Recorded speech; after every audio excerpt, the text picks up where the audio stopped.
We needed this law because what goes up always comes down. Nicole Crosby talks to Liz Ryan about what is coming down and why it's so harmful. Balloons. They're fun and they're festive, and balloon releases are often part of celebrations or memorial services, but they're deadly to animals. The animal can choke on the balloon, it can get stuck in their digestive system, it can obstruct digestion, and then you have the string that they can become entangled in and can choke. What animals are most commonly harmed by balloons? Sea turtles think that balloons are jellyfish, and that's their diet. I believe it's the number one cause of fatality to seabirds of all ocean debris. But the thing that's a little surprising that people don't realize is if balloons fall on a farm, they can get sucked into the hay baler and shredded into a million pieces in with the hay. One cow can actually die from one balloon fragment.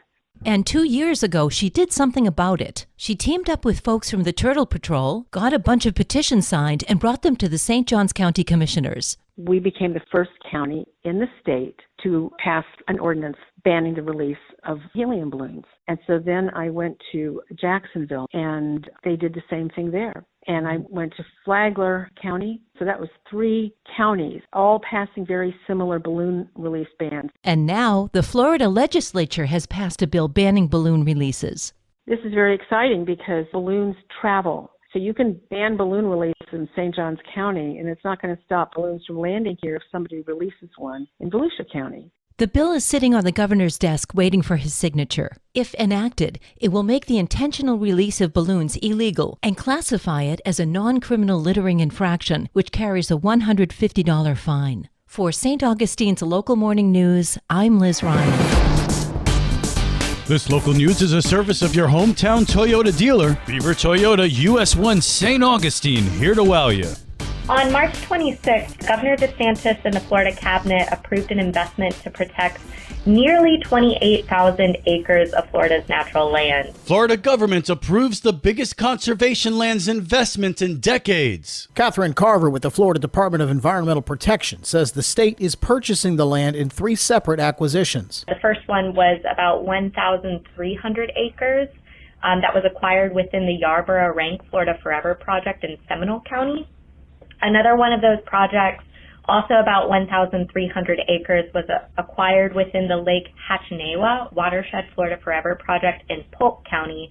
And another one that's really exciting was nearly 25,000 acres were acquired in the Caloosahatchee Big Cypress corridor in both Collier and Hendry counties. The total cost of all 3 acquisitions, $193 million, part of a massive undertaking by the state. Since 2019, the Florida legislature has committed more than $1.25 billion to the Florida Forever program, which is the state's lead conservation and recreation land acquisitions program. Under the Florida Forever program, the state has purchased more than 220,000 acres of land, protecting it from future development. For St. Augustine's Local Morning News, I'm Daryl Newton.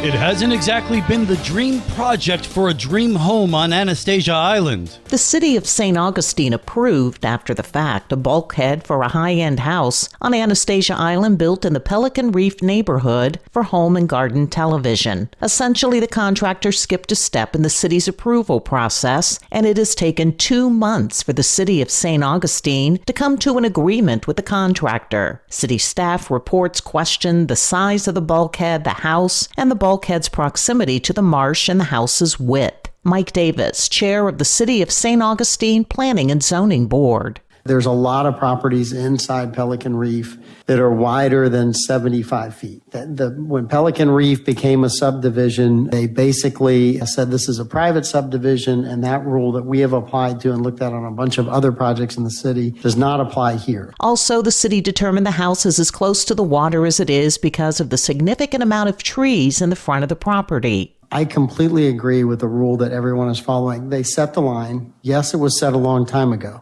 but there's no way in the state of Florida, if you allowed for a moving wetland line, that you could do any project that's near any body of water that is changing over time. But I don't know how you can do a subdivision that takes a long time to build or a long time to build out and move that line on somebody. That is completely unfair. Meanwhile, the contractor still has to go before the St. Johns River Water Management District to get its okay for some of those proposed solutions. For St. Augustine's Local Morning News, I'm Karen Johnson. And now you're up to date with St. Augustine's Local Morning News. I'm Rich Carroll.